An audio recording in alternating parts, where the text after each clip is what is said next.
Now we just spent Unit 1 talking about how to create objects from classes that already exist. We created drawing tool objects, we created bug objects, we created J-frame objects, J-panel objects, all kinds of objects, and we used classes that already existed to create those objects. As you can imagine, a big part of programming is trying to create classes from which you will be able to create objects later on, and that's what we're going to focus on today. So what we're going to do is we're going to try to create a class that can create rectangle objects. We open a class just like we did in Unit 1. Now in Unit 1, what we would do in here is we would write a static method, right? We'd write like public static void main string args, right? And then in this method we would use existing classes to create objects, right? I think I created like some mystery messenger objects. So the whole point of Unit 1 was to show you that if a class already exists, you can create objects from it by declaring a variable and then assigning an object to it.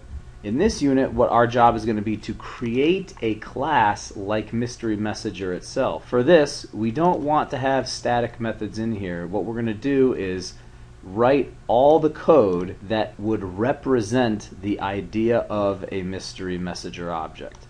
So in this case, I'm deleting my main method and I'm starting from scratch. And the way we do this is we first say, what are all of the attributes that a rectangle would have? And more specifically, how can I represent the abstract concept of a rectangle using only the simplest data types that are available to me?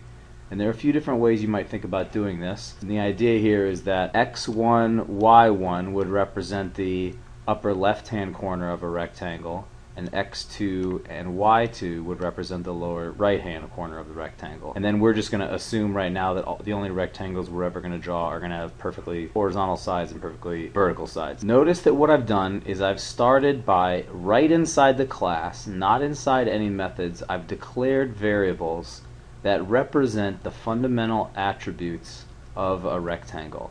These variables that you list here, representing the fundamental attributes of the object, are called instance variables, because each instance of the rectangle class that we create, in other words, each rectangle object, is going to have each of these as an attribute.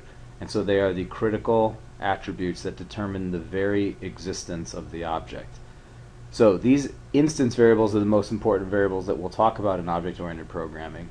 Because they are so critical, we don't want outsiders just coming in and being able to access them and change them to anything that we want. For example, it would be a real problem if they made x1 equal to x2 and y1 equal to y2, the rectangle would disappear. We can't have outsiders coming in and doing this accidentally. So what we do is we always make instance variables private. Alright, and we do that, you just write the word private in front of every declaration of an instance variable. The literal meaning of the word private in programming is that nothing can access anything that is private from outside of the class that it is in. So only elements inside the rectangle class that we code here can access these variables. What we will do is then we will create public methods that allow outsiders to mutate these variables' values, but in determined ways, and that do some error checking for us so that outsiders don't accidentally break the rectangle objects. So this is the basic idea. A rectangle, this right here, is enough to determine a rectangle. This is not an actual rectangle. These right here are just 4 real numbers. We have created the abstract concept of a rectangle. The idea of choosing your instance variables in such a way that they can represent the abstract concept of an object is this concept of abstraction.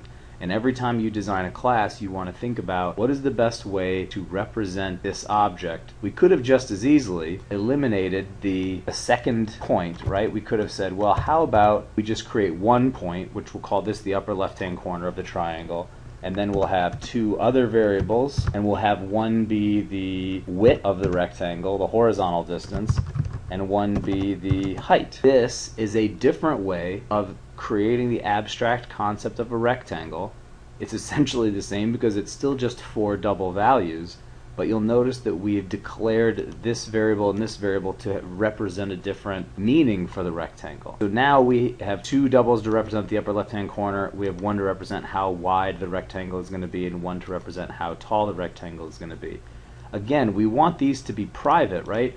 Because do we want the width to be 0, or do we want the width to be a negative number even? Do we want the height to be 0 or a negative number? No.